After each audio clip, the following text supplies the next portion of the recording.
I was 29 when everything pretty much went to hell between me, my ex-girlfriend Jane, and my old roommate and supposed friend Ted. Jane and I had been together for a while and it wasn't perfect, but I never thought anything shady was going on, at least not right in front of my face. Looking back, maybe there were signs, like her laughing a little too hard at his dumb jokes, or hanging out in his room to watch movies on his big TV. But I brushed it off because, I trusted them. Lesson learned, I guess. One night I got home from work, and they were both acting strange, too nice, like they were trying too hard to pretend everything was normal. Jane was offering to make me dinner, which she never did. And Ted was asking if I wanted to go grab a burger or something. It was weird, like they were both guilty and trying to overcompensate, but I didn't think too much of it at the time. I just figured they were in good moods or something, and honestly, I was tired, so I just went with it.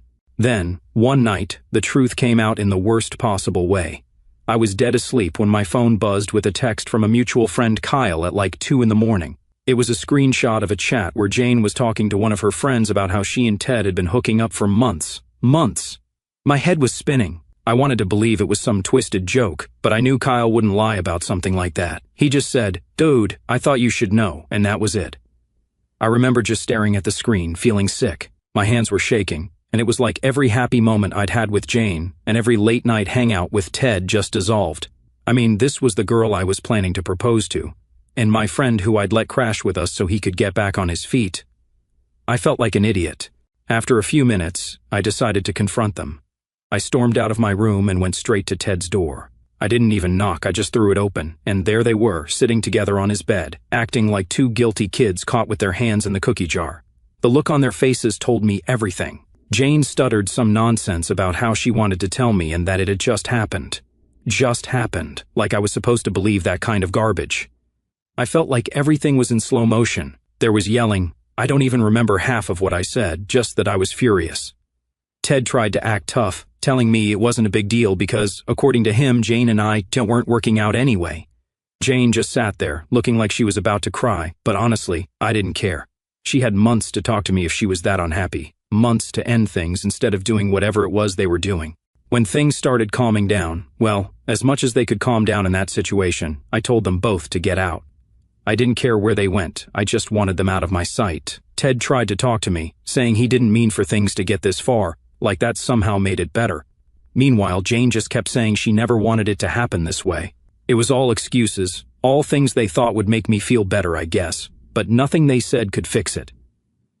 I ended up crashing on a friend's couch that night, just needing to be anywhere but in that apartment. The next morning, after 0 hours of sleep, I decided it was time to leave for good. I went back to the apartment to grab my stuff, and of course, they were both still there. Jane tried to stop me from leaving, going on about how she never wanted to lose me as a friend, which is a joke because friends don't do what she did.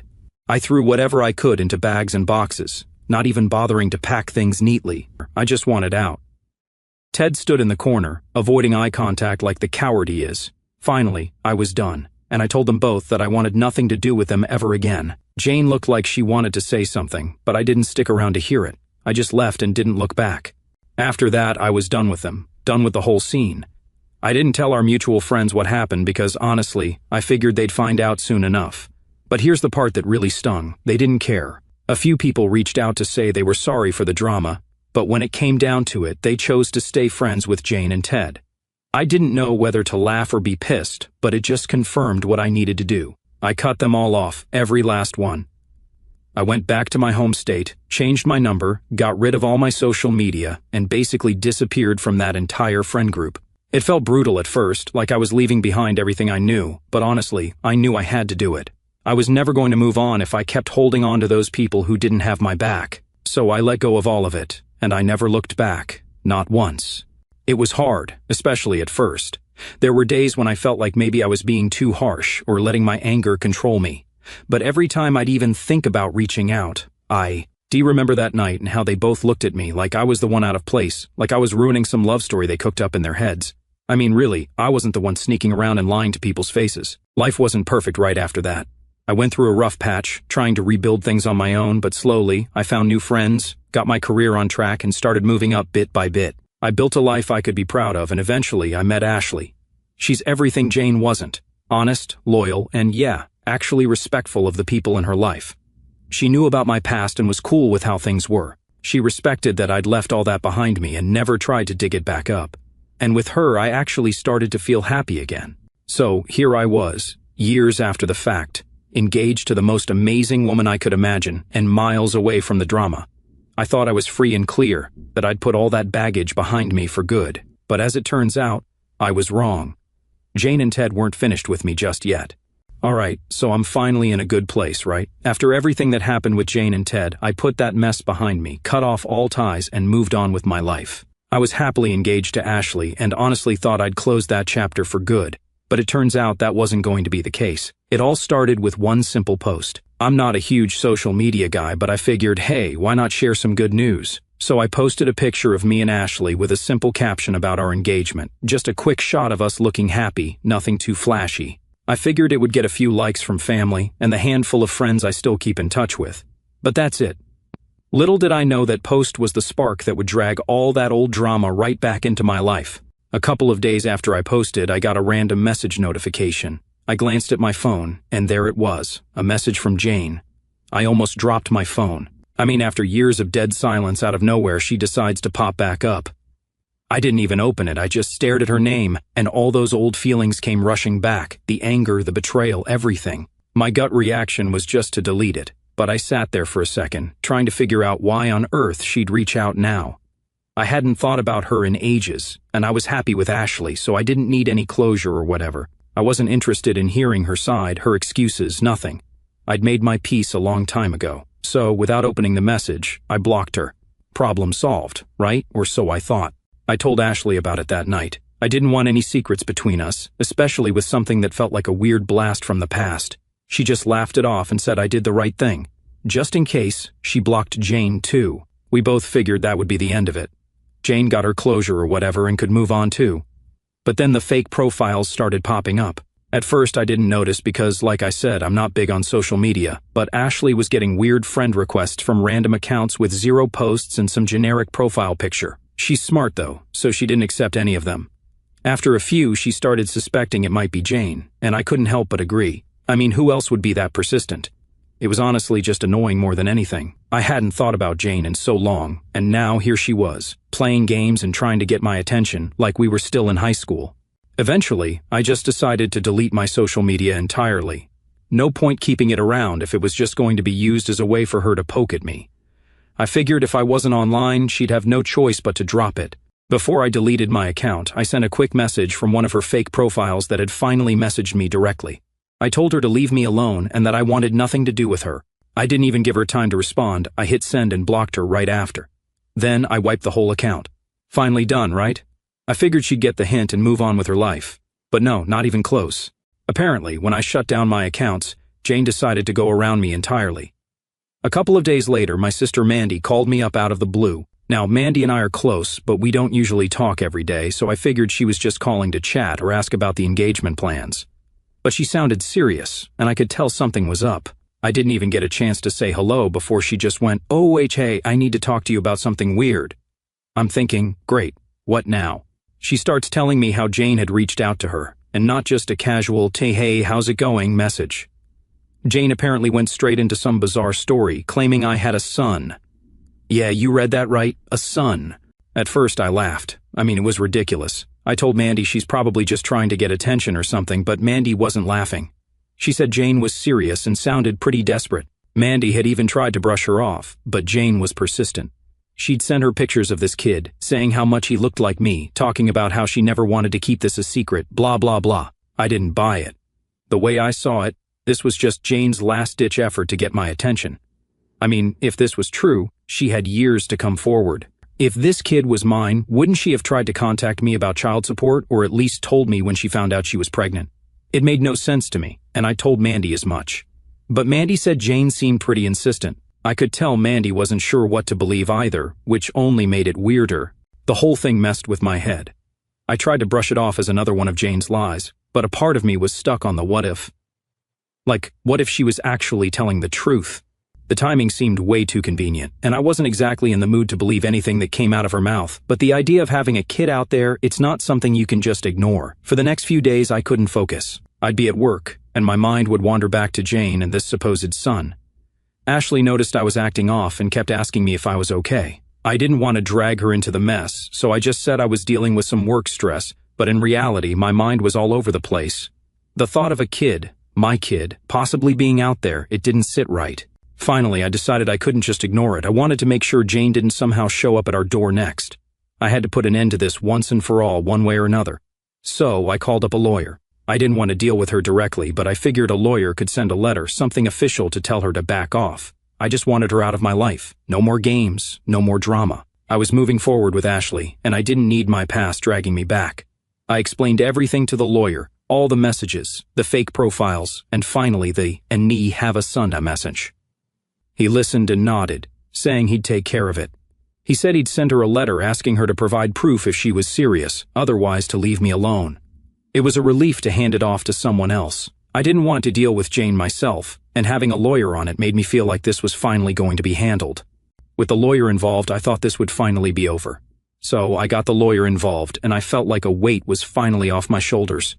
I was done with Jane's nonsense, or at least I thought I was. I figured she'd get the letter, and that would be enough to make her back off. But just a few days later, the lawyer called me up saying he needed to see me in person to discuss the situation. I figured he was just going to tell me Jane backed off, so I walked into his office feeling pretty relaxed. He sat me down, didn't say much at first, just handed me an envelope.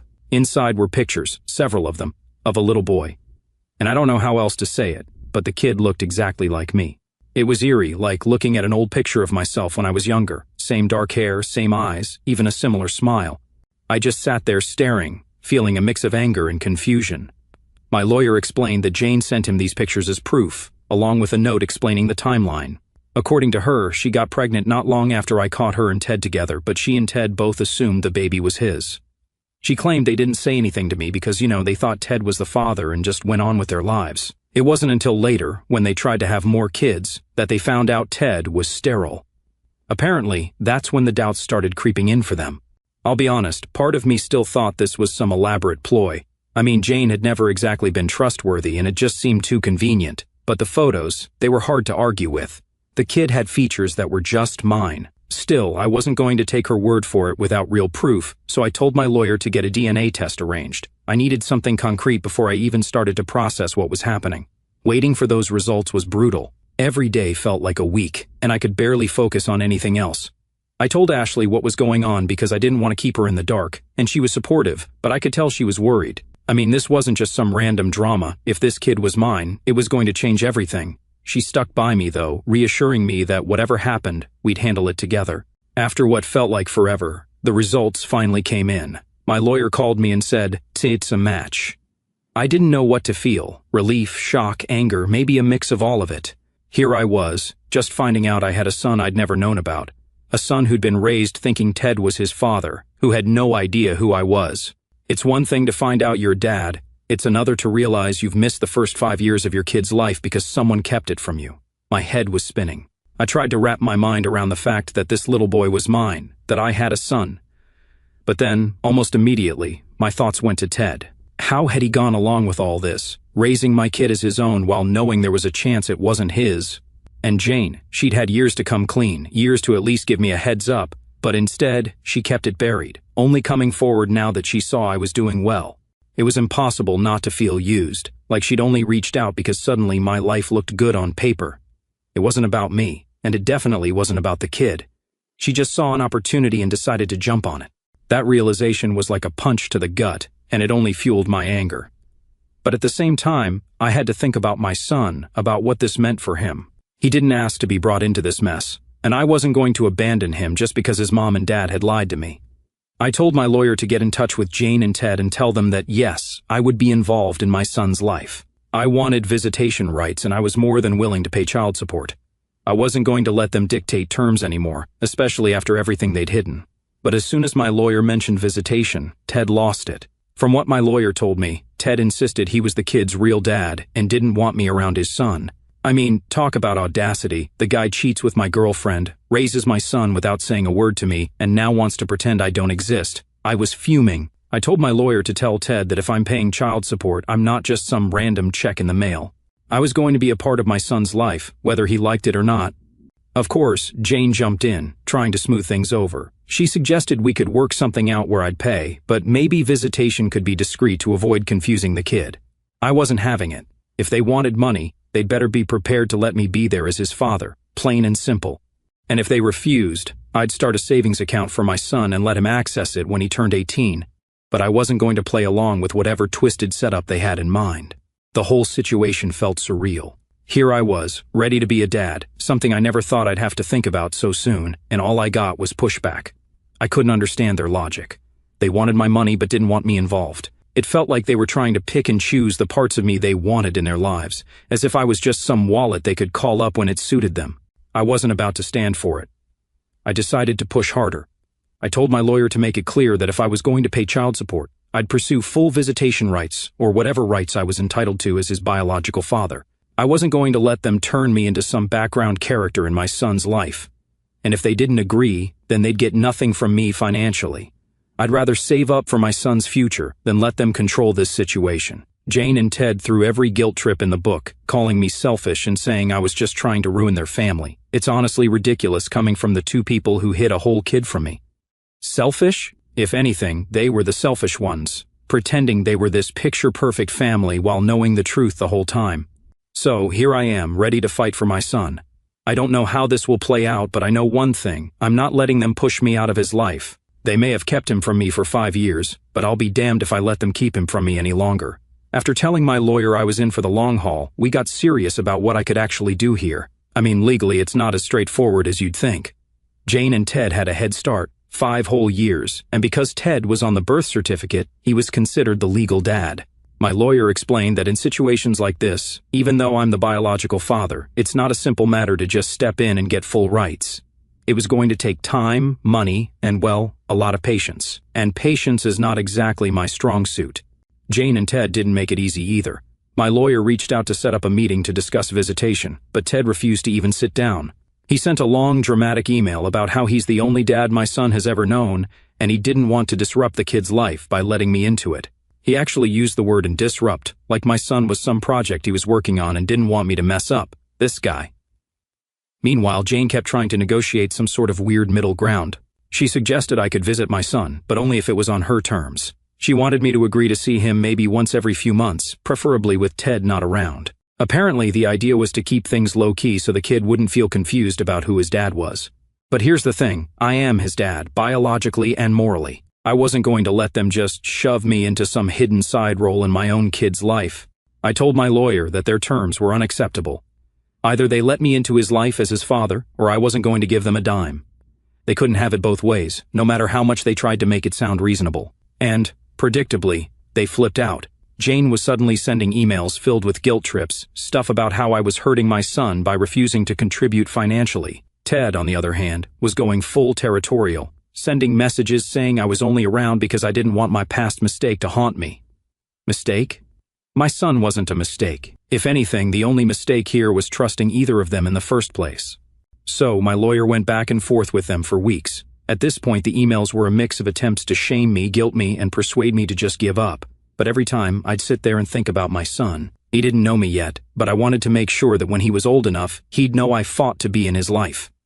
I wasn't just going to write checks and stand by while some other guy played the role that should have been mine. Finally, after what felt like ages, we managed to get them to agree to a sit-down meeting. It was awkward as hell. Jane showed up first, looking tense, like she was about to face some corporate board or something. Ted walked in a few minutes later, didn't look at me once, just sat down and crossed his arms, like he was doing some sort of silent protest. The energy in that room was so thick you could have cut it with a knife. Jane started talking, going on about how she'd only kept this a secret because she thought it was for the best. For the best? I asked her, barely able to keep my voice steady. How was keeping a kid from his father for 5 years for the best? She stammered through some excuse about thinking Ted was his dad and how she didn't want to complicate things by bringing me into it. Then Ted chimed in, finally deciding to speak, and he was in full-on defensive mode, and I raised him. I taught him to ride his bike.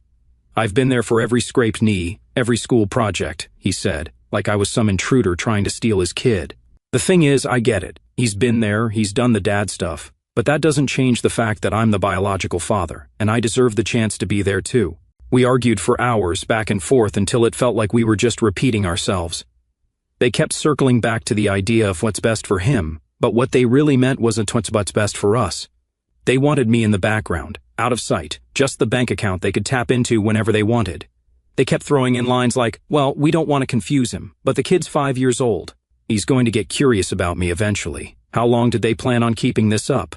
Finally, my lawyer stepped in, laying out our terms clearly. If they wanted child support, then I'd have to be allowed regular visitation, plain and simple. Ted looked like he was ready to explode, but I wasn't backing down. This wasn't about them anymore. It was about my son and my right to be in his life. Jane tried one last play, saying maybe we could revisit the idea in a year or two, once my son was more used to things, but I was done compromising. I told them that if I didn't get fair visitation, I'd start a savings account for him instead. He'd have that money waiting for him when he turned 18, and he'd know that I tried to be there. I wasn't going to just fund their family while they pretended I didn't exist. When I said that, Jane's face fell. I could tell she hadn't expected me to be so firm. Maybe she thought I'd fold and just pay up to avoid the hassle, but that wasn't going to happen.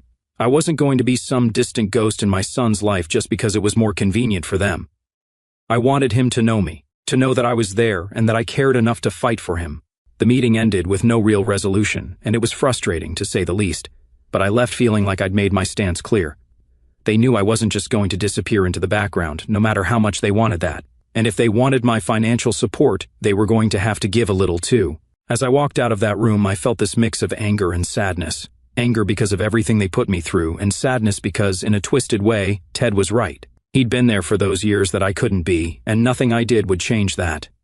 But that didn't mean I was going to give up. I was going to be in my son's life, whether they liked it or not.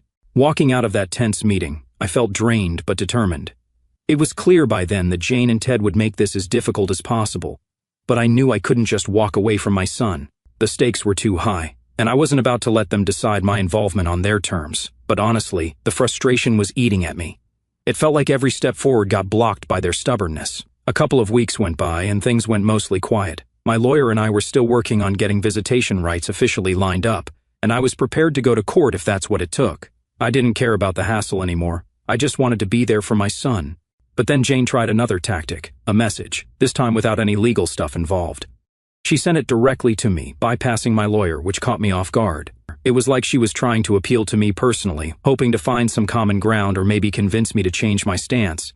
Her message started out friendly, which threw me. She said something along the lines of, "When I've been thinking about things, and I realize this has all been hard on you too." She went on about how she didn't intend to hurt me back then and that, in some twisted way, she thought she was doing what was best for our son.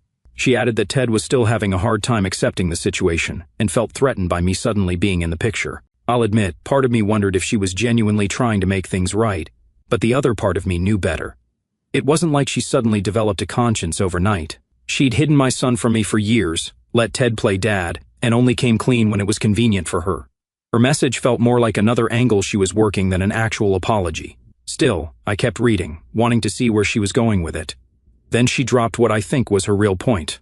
She suggested a compromise. She said she could see me having a relationship with our son, but only if I agreed to limit it to a few visits a year and avoid telling him the truth about who I was. She called it a chance to keep things peaceful for everyone. She painted it like she was doing me a favor, offering me this tiny role in my own son's life while keeping Ted as the main figure. At that moment, any thought I'd had about giving her the benefit of the doubt went straight out the window. A few visits a year and some silent role? I wasn't about to be a glorified uncle in my own son's life. If she thought I'd be okay with that, she clearly didn't know me at all. I fired back a message that was short and direct. If I'm paying child support, I'm his dad, period. Take it or leave it. She didn't reply, and I figured that was the end of that conversation. A couple more days went by, and just when I thought things were cooling off, Ted called. This was the first time I'd actually heard his voice in years, and to be honest, it sent a rush of anger through me. But I forced myself to stay calm and let him speak. He started by saying he wanted to clear the air and that he thought we could find a way to work this out like adults. I had my doubts, but I kept listening. He admitted that he'd struggled with the whole situation and that he was trying to come to terms with it. He even threw in some comments about how he respected that I wanted to step up and be involved. But then he got to the real point. He said he was afraid that my involvement would confuse our son, that it might make him feel like he had two dads, which, according to Ted, wasn't healthy for a kid his age. I'll be real, he almost had me with the "let's work this out like adults" angle. But the more he talked, the more it became clear he was just trying to get me to back off. He wasn't interested in finding common ground. He was interested in keeping things exactly how he wanted them, with me in the background. I cut him off mid-sentence and told him straight up, if I'm going to be paying, I'm going to be a part of his life. I'm not here to make things easy for you or for Jane. This is about my son. Ted tried to jump back in, saying something about how I was ruining a family, but I wasn't having it. I hung up, feeling like that was probably the last time we'd be able to have a civil conversation, if you could even call it that. After that, everything went quiet again, but I knew that the next steps were going to be legal. It felt like a weird calm before the storm, where I just focused on preparing for whatever fight they'd throw at me next. But I wasn't backing down. I was going to be a real father to my son, not some occasional visitor or ghostly figure in his life. In the meantime, Ashley was my rock. She kept me grounded and reminded me that I was doing the right thing, even when I felt like the whole world was against me.